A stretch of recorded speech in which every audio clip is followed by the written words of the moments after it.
J'ai 2 sœurs, je suis d'origine malgache et je vis à Madagascar. L'intonation Tomadon, c'est mon nom. Pas très significatif, c'est juste un nom comme tant d'autres, un peu banal. En fait, je ne suis pas tout à fait sage, comme mon nom l'indique, étant donné que je suis un être, comme tout homme, mais pas parfait.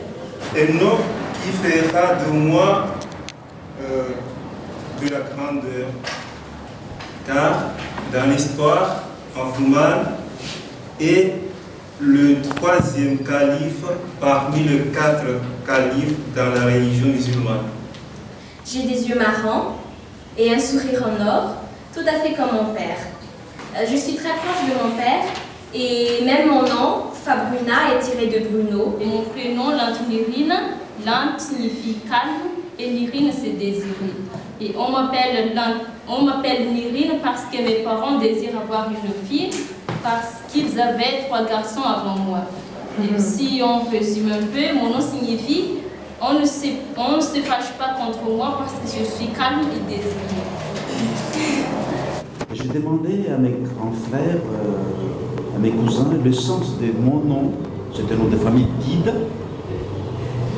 Ils disent que ça veut dire fort et vigoureux. J'ai 21 ans et je suis unique à ma mère, mais le 2e fils, pas le 2e fils de mon père. Rajakout en français, c'est le petit-fils de Rakou. Ce qui est un peu étrange, c'est que mon père, lui aussi, il s'appelle Rajakout, comme si, du coup, on était frères. À la fin, moi, j'ai compris pourquoi on m'appelait la belle métisse. On est d'origine juive. Et parce que mon père t'a dit aussi qu'on est des Arabes. Parce que souvent, les gens disent que j'ai le nez. Pascaline est l'épouse d'Auguste, ce sont mes grands-parents. Ils ont eu 2 enfants qui s'appellent Hervé et Chimène, dont Chimène est ma mère. Mais j'aime ma grand-mère autant qu'elle et je ne l'ai jamais appelée maman. C'est après la mort de ma grand-mère que je me suis rapprochée d'elle. Et cela ne veut pas dire que je déteste ma mère, j'aime toute ma famille. Par rapport aux jeunes autres adolescents, je suis très ouvert aux gens. Je suis aussi moins bavard et très désordonné. Je suis plutôt bavarde et directe et l'on me juge d'être trop curieuse, mais j'avoue que cela est comme un atout. La curiosité m'a poussée d'avancer, d'interroger et à connaître beaucoup de choses. J'adore beaucoup le jardin, surtout le jardin japonais.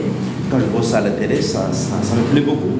Alors moi, j'aime la fidélité, l'honnêteté, ce qui fait que les gens qui négligent ces caractères ne m'intéressent pas du tout. Et je déteste les hypocrites. Je n'aime pas les mensonges. J'adore les chansons des années 60-70, français malgache. Mon père, ma mère et moi, nous essayons chaque jour de faire en sorte que tout ira bien dans notre petite société. J'ai commencé à écrire en 2007 et ma première source d'inspiration c'était les problèmes sociaux et puis la vie amoureuse. 2 fois, il m'arrive à écrire des poèmes ou des chansons. Je me suis étonnée en lisant ce que j'ai écrit.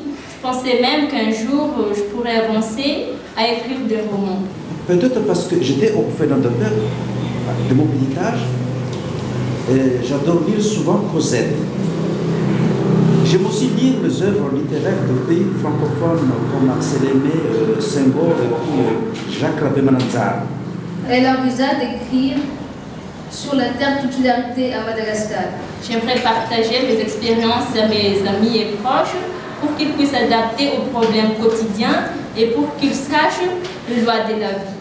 Et j'aimerais présenter cela en écriture. Aujourd'hui, elle tente d'écrire sur l'image de la femme à travers les contes. C'est aussi en quelque sorte une fille féministe. Elle met beaucoup d'importance sur la femme. Je n'aime pas voir la pauvreté dans son plus simple appareil, surtout les vieux, les enfants qui m'ont dit, qui n'ont où aller, aucun soutien de leur famille. Si mes vœux se réalisent avec ma conviction, j'aimerais aider ces pauvres à construire, en leur construisant un centre d'accueil, avec tout l'amour qu'ils auront besoin.